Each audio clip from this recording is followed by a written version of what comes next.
Comienza la entrevista aquí en Canal 5. Gracias por acompañarnos. Hoy nuestra invitada es una mujer que seguramente ustedes la conocen. Ha estado mucho tiempo por su trabajo tratando de hacer justicia, encabezando investigaciones que han sido también muy comentadas en la opinión pública. Se las presento.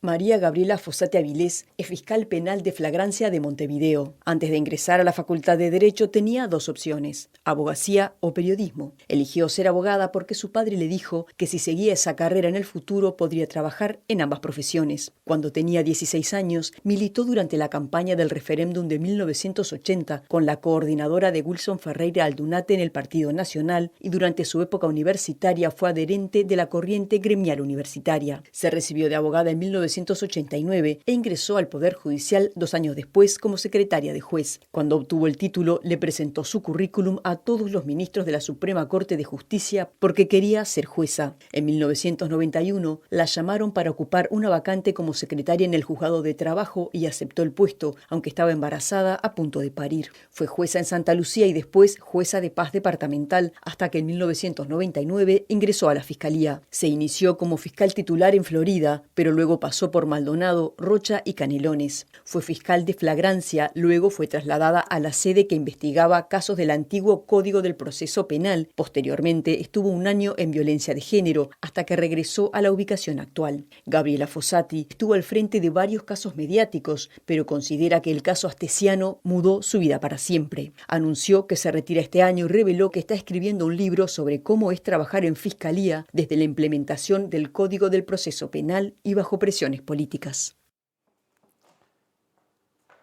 Y bueno, vamos a esperar ese libro y lo vamos a leer seguramente. Fossati, ¿cómo anda? Bienvenida. Muy bien, una sorpresa, gracias. ¿La presentación? Sí, la verdad que sí. Bueno. Sí, muy completa. Bueno, gracias.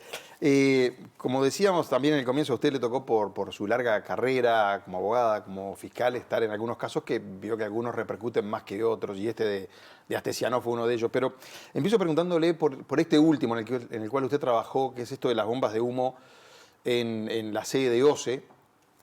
Usted va a pedir, y ya decidió pedir la imputación del presidente del gremio de los funcionarios de OCE, de Kramerman. A ver, sí, tuvimos la audiencia el miércoles pasado, en realidad había sido citado ya para la semana anterior, pero bueno, el abogado me pidió una prórroga de 1 semana, se le tomó declaración, se había diligenciado ya mucha prueba, hay muchos informes, hay muchos testimonios, y yo llegué al convencimiento de que efectivamente había habido una violencia de parte de un grupo de personas que era liderado por Kramerman, con la intención de entorpecer un acto de servicio del directorio de OCE. Era la licitación del proyecto Neptuno, era lo que ellos se oponían como gremio. Exactamente. Bueno, esa situación encuadra en nuestro Código Penal en el delito de atentado, que está establecido en el artículo 171, y en el caso de Kramerman es especialmente agravado por 3 circunstancias. Primero, porque eran más de 3 personas los que participaron del hecho, porque fue hacia más de 2 personas y porque es el promotor, porque es el presidente del gremio, ¿no? ¿Y los otros que entraron con él reciben algún tipo de sanción o es él por liderar el grupo, digamos? Los demás todavía no se reunió la evidencia suficiente, pero la investigación recién está empezando. Lo que yo hice es pedir la formalización de la persona que yo tenía ya los elementos necesarios para pedirlo. Pero en definitiva alguien más lo va a seguir porque yo ya no voy a estar. Y sigue la investigación respecto de todos los que participaron. Lo que sí se pudo constatar es que no solamente participaron personas del gremio de FOSE, sino que también hubieron otras personas que se autoconvocaron y participaron. ¿Y las pruebas qué son? ¿Hay cámaras, por ejemplo, dentro del edificio de la OCE? ¿Eso lo utiliza usted? Ahí se ve claramente que fue Kramerman el que encendió la bomba de humo. Bueno, tenemos muchos testimonios, 2 testigos de que lo identifican a Kramerman. Además de eso, tenemos informes de técnicos de OCE en cuanto al riesgo material y humano que hubo para las personas que estuvieron dentro del edificio. Y además Kramerman, en un programa de, no sé si lo puedo mencionar, desayunos informales, en 2 oportunidades aceptó que él había puesto la bomba a los efectos de interrumpir el acto que estaban realizando en el directorio. En la Fiscalía eso no lo reconoció, pero sí reconoció que fue el que colocó la bomba que se ve en las grabaciones que han circulado y que se vieron por los medios de comunicación. O sea, para que quede claro, porque él ahí también en ese programa había dicho que él no había colocado la bomba y después quedó claro que sí, que fue él. A mí me reconoció que sí, que fue él. O sea, usted le dijo que sí, que fue él, Sí, se sí, terminó. Sí, sí, sí. Está, bien. Y las cámaras lo muestran seguramente, las Y cámaras las esas cámaras internas de la son OCE. bastante elocuentes, sí. Ahí está. Tenemos el artículo 171, a ver si lo podemos ir mostrando. Es el artículo del Código Penal donde se especifica el delito de atentado, y en este caso es especialmente Es el inciso segundo. agravado. Ahí estaríamos en el 171 por el numeral segundo. Ahí lo vemos. Y después el otro artículo, el 172. Bueno, en realidad por el numeral segundo y por el numeral cuarto también lo solicité por el menosprecio y la prepotencia. Ahí está. Sí, dice prepotencia, el Claro, odio, o menosprecio, sea, todo eso. el numeral segundo y cuarto. Delito que se castiga con prisión. No, no es un delito que se castiga con prisión A y él ver. es primario, o sea que en definitiva, en el caso de él, olvídense de que sea una persona que en caso de llegarse a buen término y de que se haga el juicio y que se obtenga la condena, porque no te olvides que nosotros somos una parte. Está la otra parte, que acá está representado por un abogado que es muy bueno, muy trabajador. Juan Faúndez. Juan Faúndez. Y bueno, y en definitiva, quien tiene que resolver es el Poder Judicial. Yo O sea, creo que quien está tiene bien, que dar la certeza. Va a resolver el Poder Judicial. Pero no, seguramente... Pero usted me dice que seguramente no va a ir a Si fuera a prisión. condenado, sería seguramente con una condena de libertad prueba. Ahí está. Por ser primario, sobre todo. Por ser primario, porque el mínimo del delito es 3 meses. Por lo tanto, por más que no hubiera acuerdo, la pena seguramente no sería más ¿Y qué pasa grande. con su cargo? Porque él es funcionario público, supongo. ¿Qué pasa por ahí? ¿También hay consecuencias por ese lado? En caso que sea penado, eso sí podría haber consecuencias. Ujú. Ya que nombró a Juan Faúndez, el abogado, precisamente yo lo escuché al abogado, él critica, a ver, Faúndez es el abogado de Federico Kramerman, para ir explicando bien. De todos los que fueron citados. De todos, está bien, pero usted está imputando Por ahora, a Federico tengo Kramerman. pruebas solo con Federico Kramerman. Ahí está. Faúndez estaba algo así como cuestionando este delito en particular, que usted aplique ese o quiera utilizar ese artículo del Código Penal. A ver si lo podemos escuchar a Faúndez un segundo. El atentado es una figura que tiene que ver con cuando alguien no quiere que un funcionario público cumpla su función. Acá la función se cumplió, eso lo sabemos todos. Se tiraron unas bombas brasileras y se prendió en una escalera, en un descanso de una escalera, una bomba de humo que no afectó a nadie.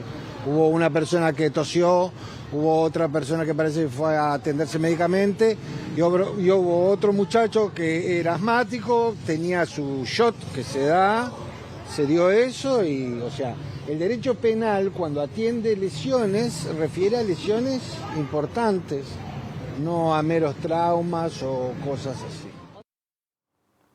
Déjeme aclarar, Fossati, que esa declaración la tomamos de los colegas de BTV y además las horas que veíamos, donde se veía la bomba de humo, fueron del programa Santo y Seña de Canal 4.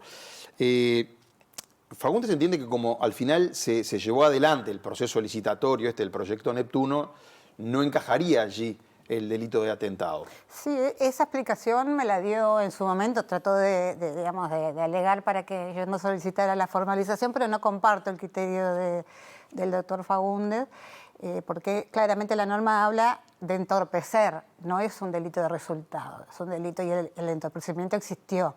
La violencia se sintió y además se vio a los funcionarios el miedo que les daba cuando estaban colocándolos. Y con eso es suficiente para que el tipo penal se configure. Esa es mi opinión.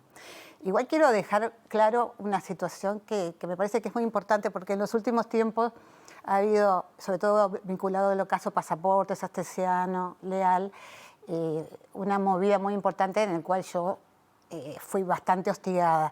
Y debo decir que Kramerman fue muy respetuoso.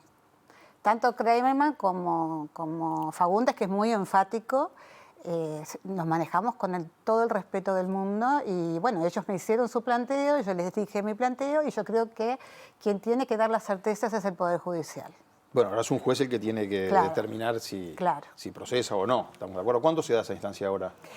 Yo había pedido que la audiencia fuera esta semana, porque yo esta semana me despido de la función pública, pero lo fijaron para el día 7 de septiembre. 7 de septiembre. A las 9 de la mañana. Pero usted va a ser fiscal hasta el día, ¿cuándo? ¿Hasta el primero? No, yo voy ahora? a ser hasta el 4. Hasta el 4 y ahí el próximo bueno, lunes, digamos, y ahí se retira. Y tendrá que ir otro. Yo ya presenté renuncia con fecha lunes 4. Ah, ok. O sea que otro fiscal, más allá de que usted ya tomó la decisión de imputar todo lo demás, eso ya se sigue corriendo. Y bueno, puede cambiar. Todos somos independientes técnicamente. Yo creo que está muy claro y en el pedido de formalización yo hice un relato muy detallado de los hechos, de la evidencia y del derecho. O sea que yo creo que está muy claro que el delito se configuró. ¿Y quién va a quedar en su lugar? ¿Se sabe ya o no?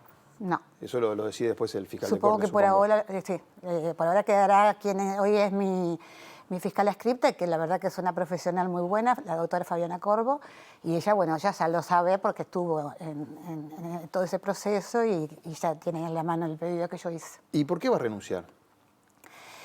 Bueno, voy a renunciar porque en realidad, en definitiva, yo creo que, a ver, voy a dejar claro algo.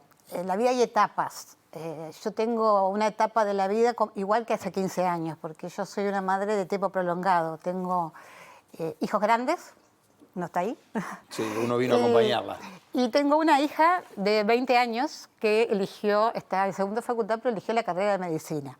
Mi intención era quedarme en esta función, que es la que yo abracé, por lo menos hasta que se recibiera 6, 7 años más, capaz que un poco más. Pero la realidad es que yo me formé en el Poder Judicial. Mis valores los incorporé en el Poder Judicial. Yo trabajé 9 años, empecé primero como secretaria de juez, actuaria y juez. Y en el Poder Judicial nos dejan como tatuado en la piel el estricto apego a la legalidad, ¿sí?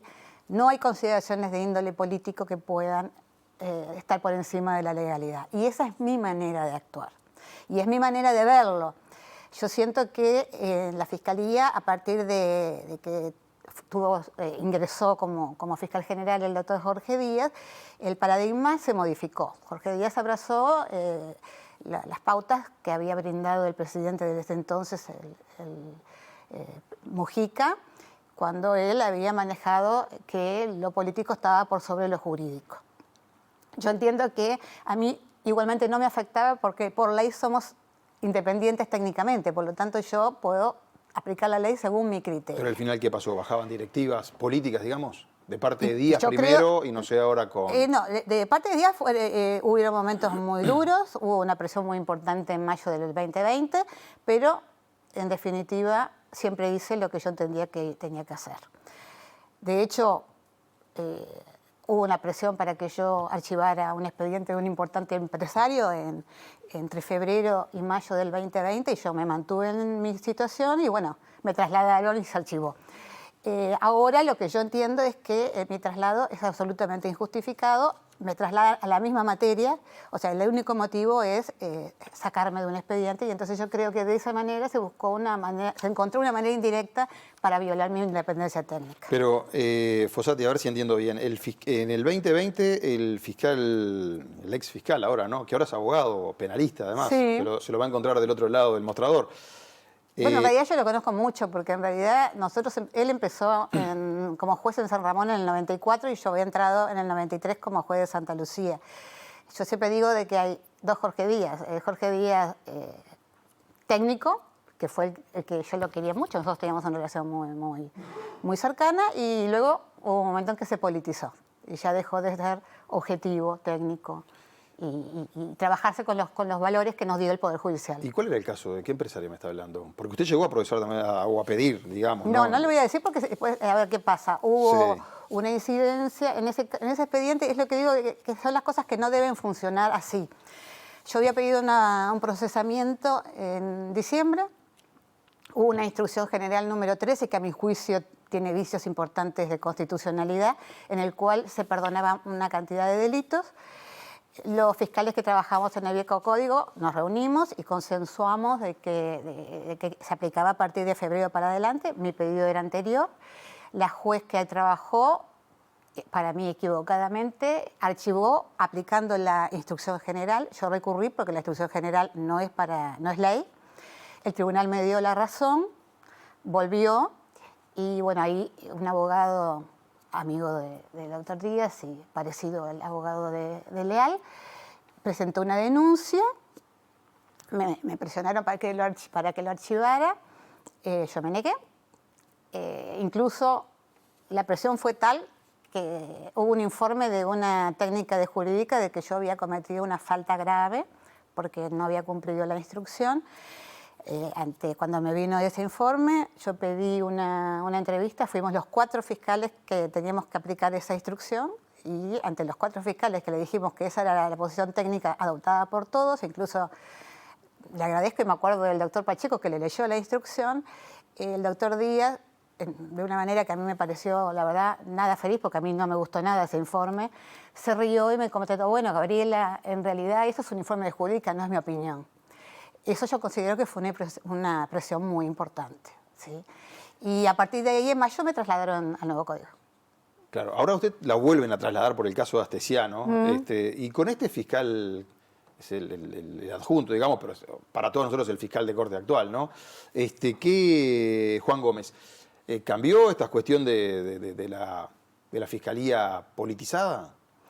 Yo no puedo hablar en este momento, la semana que viene puedo hablar libremente porque yo estoy sujeta a jerarquía.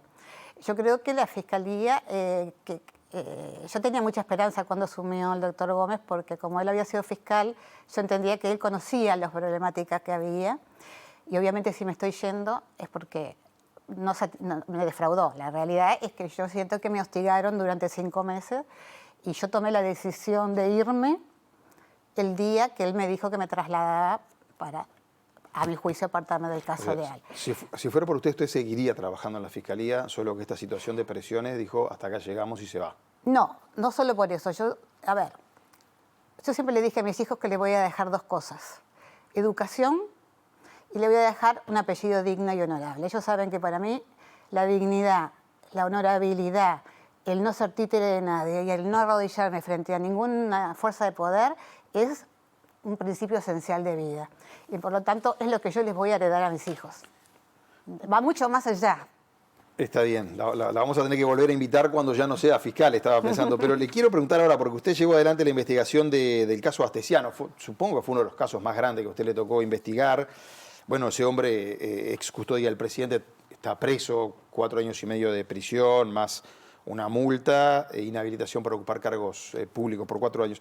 Pero le quiero preguntar por el capítulo de Gustavo Leal, que la verdad que no quedó claro. De hecho, Gustavo Leal nunca más habló con los medios, cuando antes era bastante más accesible, cuando era jerarca del Ministerio del Interior. Pero le pregunto a usted, ¿por qué usted llamó a Gustavo Leal, primero lo convoca como testigo, cuando Gustavo Leal va a visitar allá al Chuy, al padre, ¿verdad?, de Astesiano? La pregunta es, ¿por qué usted lo llamó primero como testigo? A ver, en el caso de Leal, él por sí solo se introdujo en una investigación muy compleja. No es la peor que me ha tocado de investigar. Sí es una investigación muy compleja porque alcanzaba a la torre ejecutiva. Yo insisto, y hoy estoy convencida de que, y es lo que no me gusta, por eso también me voy, de que yo pude investigar porque el presidente me dejó investigar. Eso es bueno para la institucionalidad.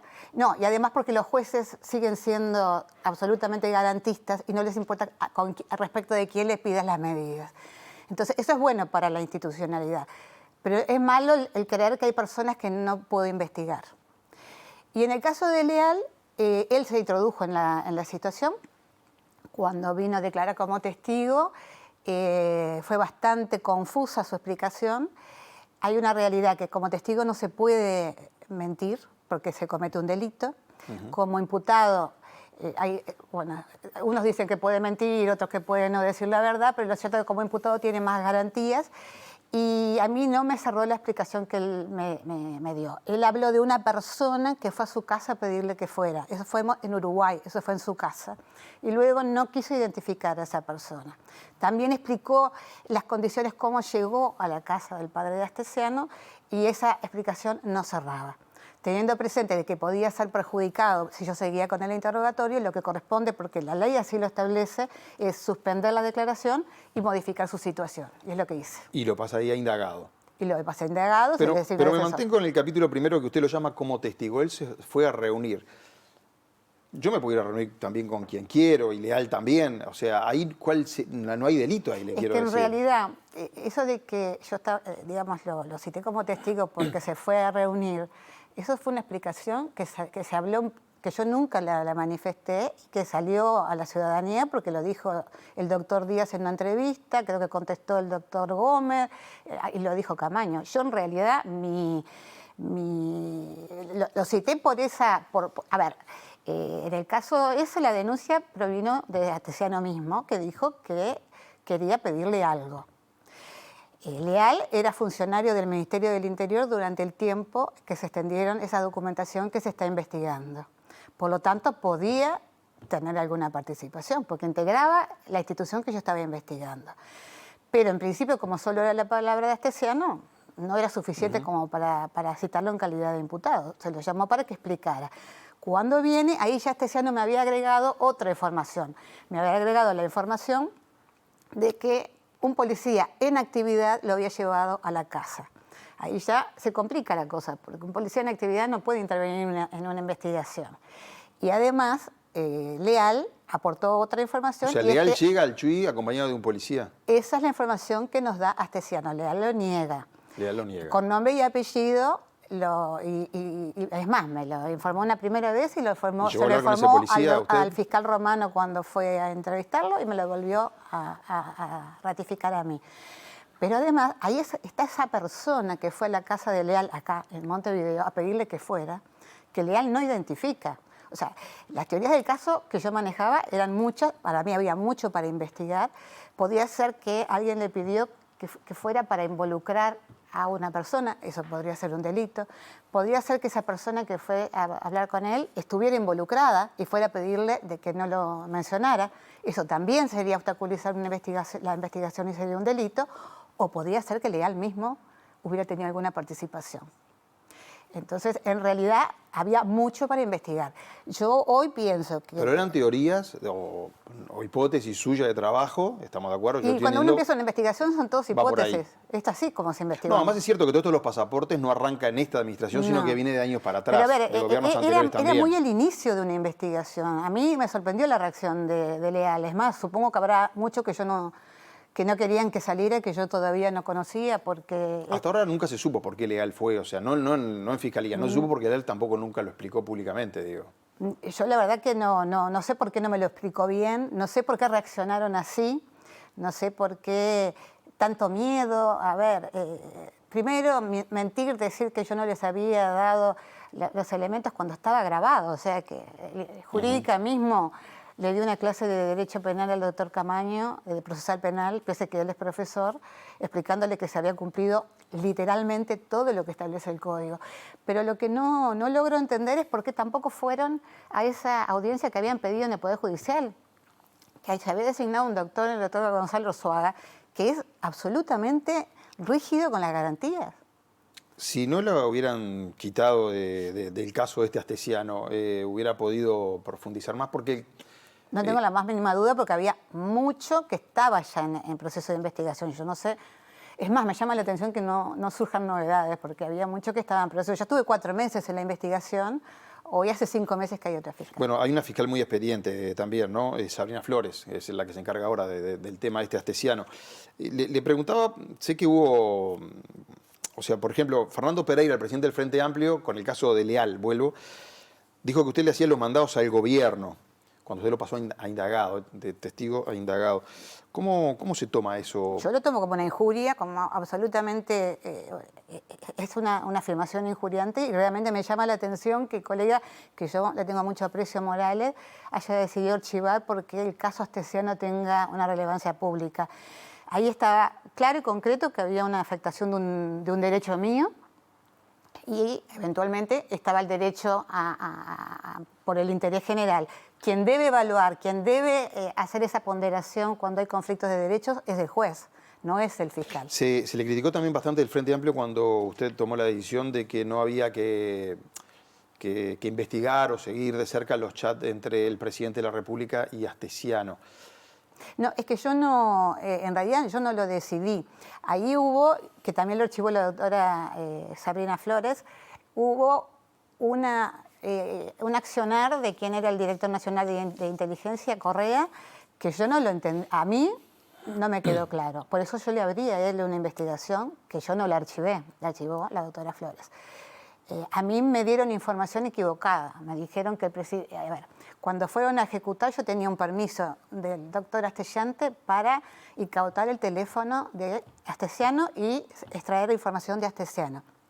Cuando me llaman por teléfono, no Correa, porque yo no sabía que estaba Correa allí, sino Lescano, que era el oficial que trabajaba, me hace como referencia de que yo le dije que preguntara de quién es el teléfono. Eso fue algo que se me ocurrió en último momento, de quién es el teléfono, porque capaz que era de Presidencia. Y me dice, efectivamente, es de Presidencia. Que lo usaba solo Astesiano. Igual. En ese caso, había también un porcentaje de posibilidad de que se abriera un espacio de nulidad porque el doctor Astellante no me había dado autorización para incautar un teléfono público. Entonces yo le pedí que le preguntara al presidente si él accedía. Y en ese momento la respuesta que me dieron fue que sí, pero con la condición de que esa información no se extrajera. Ante la posibilidad de perder todo, preferí hacerme de lo que me podía hacer. Luego me enteré, porque directamente de Presidencia me dijeron que no fue una condición del presidente, así como también en un primer momento me dijeron que se había recuperado un 3%, que yo sabía que era imposible, y luego que lo manifesté en audiencia, se recuperó el 100%. Entonces no fue así, no fue que yo permití, yo me fui haciendo, como hacemos todos los fiscales, de la prueba que tengo a mano.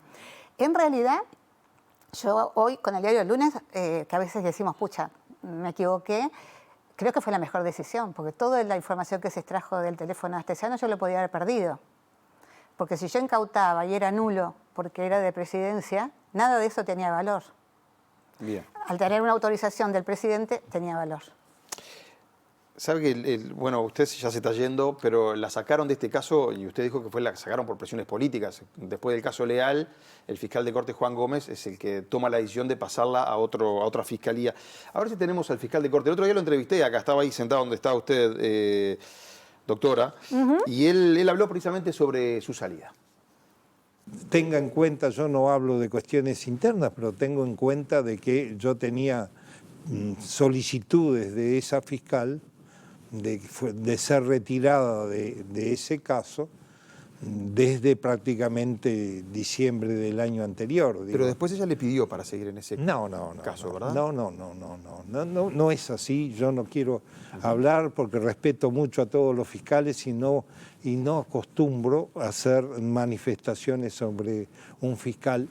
Le puedo sí asegurar, no me gustan las cosas que no se ajusten a la realidad, que no.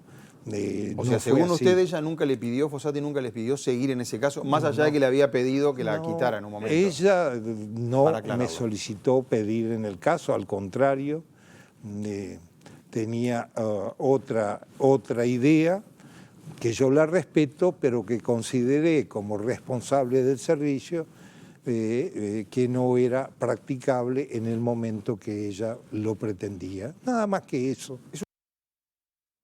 Fossati le pidió al fiscal que le retirara el caso y después le dijo que no, que la mantuviera. Digamos, en este caso puedo contestar porque lo acabo de escuchar al superior. No fue como dice el doctor Gómez. A ver, primero, yo tenía una palabra del doctor Gómez, para mí la palabra es ley, de que yo me iba a ir a la Fiscalía de Delitos Económicos. Cuando empecé en este caso, bien, yo, así como ahora estoy trabajando en el caso de Kremerman y me voy a ir, yo trabajo hasta el último día, porque fui formada por el Poder Judicial trabajando todo el día, todo el tiempo. La realidad es que cuando lo politizaron empezaron se fueron hasta mi adolescencia, como usted dijo en la introducción, para ver cuál era mi simpatía política, que además en realidad claramente la información la pudo haber dado el doctor Díaz, porque nosotros éramos muy allegados. Yo sé, nosotros nos llevábamos muy bien, y yo sé que él era comunista cuando nos llevábamos muy bien. En el Poder Judicial no importa la idea o la ideología o el pensamiento o la afinidad de una persona, porque además en el Poder Judicial nos graban a fuego que uno se debe alejar de todo su simpatía política cuando trabaja. Yo lo hice y lo logré hasta ahora.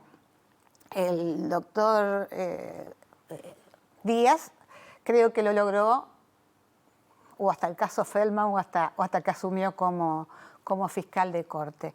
Pero lo cierto es que cuando empezaron a confundir las cosas y cuando yo empecé los primeros 2 meses no sabíamos si no había responsabilidad de las principales jerarquías de la torre ejecutiva. Nosotros no teníamos ninguna certeza de que el presidente, de que el secretario o el prosecretario no tuvieran ninguna participación en lo que él hacía. Después lo fue descartando. Estuvimos muy solas. A medida que lo fuimos descartando, se gestó una movida política por parte de un sector político que fue muy agraviante.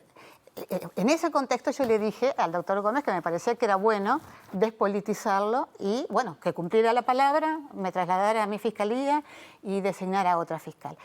Y que yo no le dije que ahora no quería ser trasladada, no, obviamente que yo ante una presión política no podía aceptar ser trasladada y se lo dije por escrito. O sea, eso está comunicado por escrito y por WhatsApp. Quedaron claras entonces las dos posiciones, digamos, en este caso. Pero la mía está respaldada por escrito. Fossati, 10 segundos. ¿Se retira usted ahora como deja la fiscalía? ¿No va a trabajar más?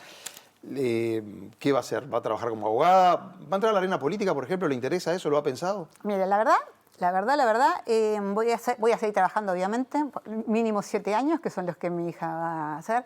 No tengo todavía pensado qué voy a hacer, tengo algunas ideas, sí, puede ser cualquiera. Yo voy a hacer libros, ya que puedo trabajar en política, puedo trabajar, hacer en el ejercicio liberal. En este momento, hasta que me vaya, yo soy fiscal. Y lo que sí estoy haciendo es escribiendo el libro que usted dijo y bueno, el primer mes de septiembre y octubre me voy a dedicar a eso. Pero no descarta entonces trabajar en política. Yo no descarto nada porque yo tengo que trabajar. Tiene que seguir viviendo, además. Claro.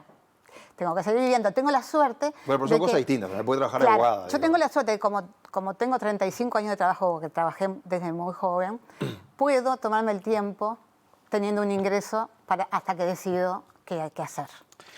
Gabriela Fossati, gracias por haber venido acá a Canal 5. Muchas gracias a usted. Bueno, y mucha suerte en estos días como fiscal y después en lo que vaya así usted va a decidir.